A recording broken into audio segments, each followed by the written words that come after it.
Bonsoir. On vous souhaite un joyeux Noël. Fa la la la la la la la la. Bienvenue dans SAV sous un tipi. Un SAV qui se situe sous un tipi. Aujourd'hui, nous répondons à vos questions concernant le dernier épisode d'Histoire de cul sur la chamelle. Vous en avez posé plein. Commençons. À vous les studios. Ah, il m'a griffé mon doigt.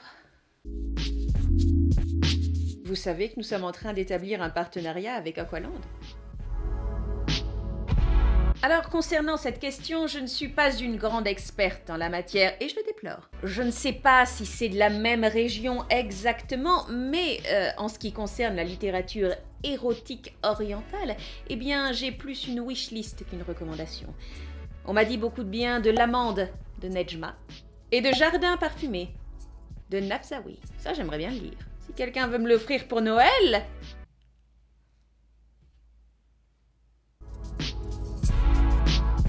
La blessure était encore trop vive.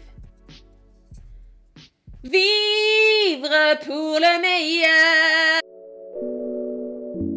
Si toutefois vous désirez des recommandations, sachez que l'IMA, l'Institut du monde arabe, c'est un acronyme. Vous ne le saviez pas. Et je le savais. Eh bien, l'IMA a fait une liste des œuvres érotiques arabes. Piochez dedans! C'est gratuit! Et nous mettons le lien juste en dessous. Oh, ça fait du bien. C'est sans aucun doute Les Poissons des Brues, dont je vais vous lire tout de suite un extrait des plus émoustillants.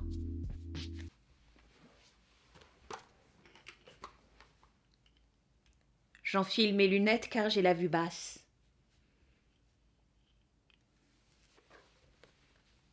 Je ne sais pas loucher. Toutes mes blagues tombent à l'eau, décidément.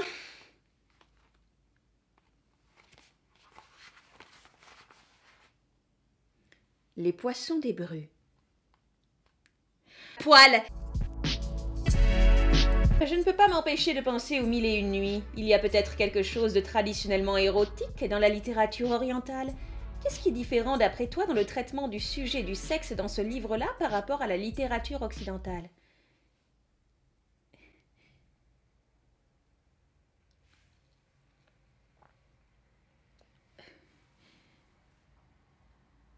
Poil! Boutade! Ce n'était pas la vraie fin.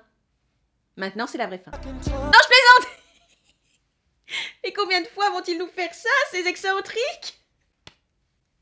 Plus sérieusement, je trouve dans la littérature érotique orientale un certain langage, une poésie dans la gestion du corps, des fois très crue et des fois juste très évocatrice. En d'autres termes, je trouve que l'écriture a un cachet particulier, mais comme vous pouvez le voir, je ne suis pas plus experte que ça, puisque je ne vous parle que de ressenti. Si vous voulez un avis d'expert, et je vous le recommande, vous pouvez lire L'érotisme oriental de Malek Chebel, un livre entièrement sur le sujet. Lisez-le, ou bien je le lirai pour vous. Fini, hein? Fini, hein? Pour finir, je tenais à m'excuser, encore une fois. Tout au long de cette vidéo, j'ai dit Nora Arceval au lieu de dire Nora Asseval. J'en suis meurtrie. Et vous savez pourquoi je me suis trompée? Pourquoi j'ai dit ça? Parce que Geoffrey est un con! Il est parti bouder. Peu importe, nous n'avons pas besoin de lui. Abonne-toi, mets la cloche. Merci aux tipeurs et aux tipeuses. Vous êtes mes seuls amis.